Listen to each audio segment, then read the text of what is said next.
All the fresh, frozen stuff is contaminated and rotten." He gagged. "I got a whiff of it, sir. Excuse me." He rushed away. This was calamity. We didn't carry much in the way of fresh natural food, but what we had was vital. It was a bulky, delicate cargo to handle, but the chemists hadn't yet come up with synthetics to fill all the dietary needs of man. We could get by fine for a long time on vitamin tablets and concentrates, but there were nutritional elements that you couldn't get that way. Hydroponics didn't help. We had to have a few ounces of fresh meat and vegetables grown in sunlight every week, or start to die within months. I knew that Kramer wouldn't let this chance pass. As medical officer, he would be well within his rights in calling to my attention the fact that our health would soon begin to suffer. I felt sure he would do so as loudly and publicly as possible at the first opportunity. My best move was to beat him to the punch by making a general announcement, giving the facts in the best possible light. That might take some of the sting out of anything Kramer said later. I gave it to them, short and to the point. "Men, we've just suffered a serious loss. All the fresh frozen stores are gone. That doesn't mean we'll be going on short rations. There are plenty of concentrates and vitamins aboard. But it does mean we're going to be suffering from deficiencies in our diet.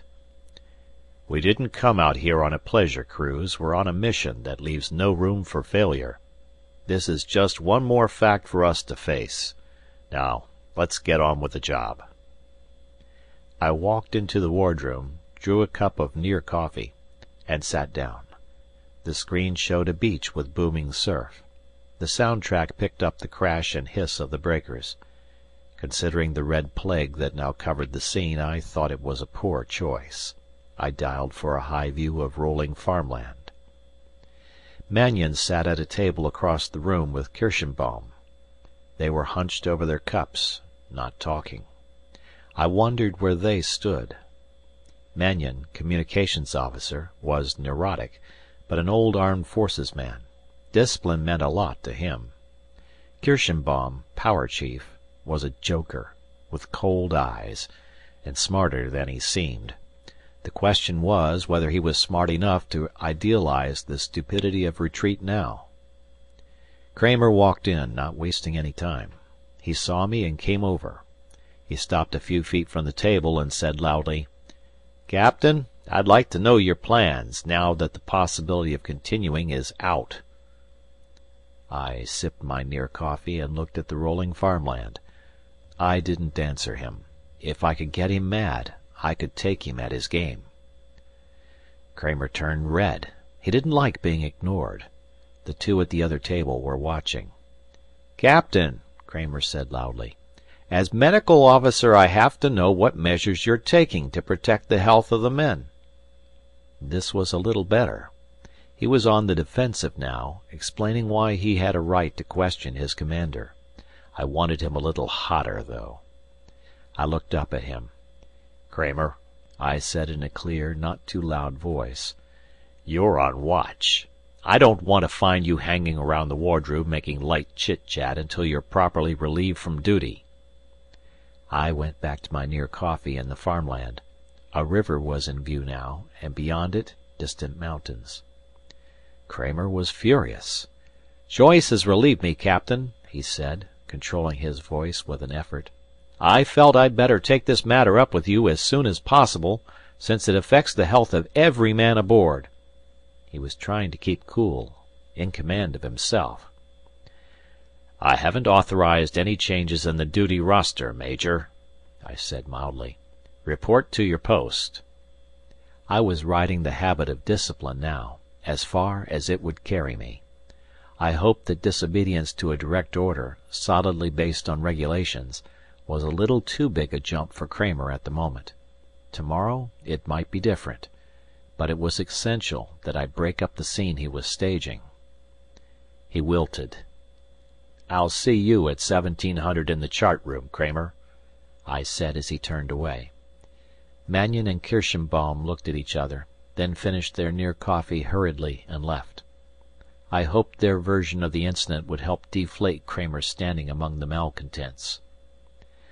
I left the wardroom and took the lift up to the bridge, and checked with Clay and his survey team. "I think I've spotted a slight perturbation in Delta III, Captain," Clay said. "I'm not sure. We're still pretty far out." "All right, Clay," I said. "Stay with it." Clay was one of my more dependable men, dedicated to his work. Unfortunately, he was no man of action. He would have little influence in a showdown. I was at the Schmidt when I heard the lift open. I turned. Kramer, Fine, Taylor, and half a dozen enlisted crew chiefs crowded out, bunched together. They were all wearing needlers.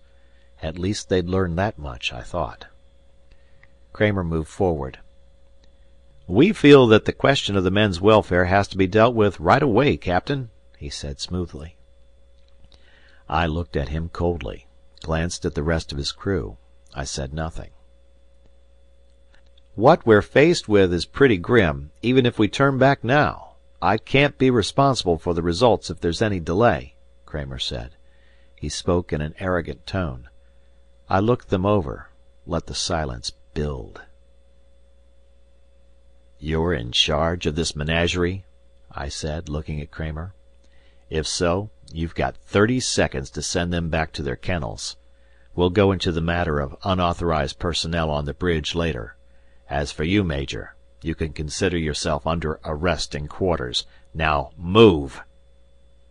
Kramer was ready to stare me down, but Fine gave me a break by tugging at his sleeve. Kramer shook him loose, snarling. At that the crew chiefs faded back into the lift. Fine and Taylor hesitated, then joined them. Kramer started to shout after them, then got hold of himself. The lift moved down. Kramer thought about going for his needler. I looked at him through narrowed eyes. He decided to rely on his mouth, as usual. He licked his lips. "All right, I'm under arrest," he said. "But as medical officer of this vessel, it's my duty to remind you that you can't live without a certain minimum of fresh organic food. We've got to start back now." He was pale, but determined. He couldn't bear the thought of getting bald and toothless from dietary deficiency. The girls would never give him another look. "We're going on, Kramer," I said. "As long as we have a man aboard still able to move. Teeth or no teeth." "Deficiency disease is no joke, Captain," Kramer said. "You can get all the symptoms of leprosy, cancer, and syphilis just by skipping a few necessary elements in your diet, and we're missing most of them."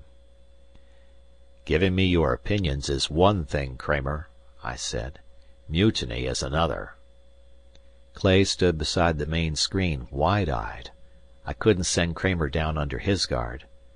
"Let's go, Kramer," I said. "I'm locking you up myself." We rode down in the lift. The men who had been with Kramer stood awkwardly, silent as we stepped out into the passage. I spotted 2 chronic troublemakers among them. I thought I might as well call them now as later. "Williams and Nagel," I said. "This officer is under arrest. Escort him to his quarters and lock him in." As they stepped forward hesitantly, Kramer said, "Keep your filthy hooks off me." He started down the passage. If I could get Kramer put away before anybody else started trouble, I might be able to bluff it through. I followed him and his 2 sheepish guards down past the power section and the mess. I hoped there would be no crowd there to see their hero Kramer under guard. I was out of luck. Apparently word had gone out of Kramer's arrest, and the corridor was clogged with men. They stood unmoving as we approached.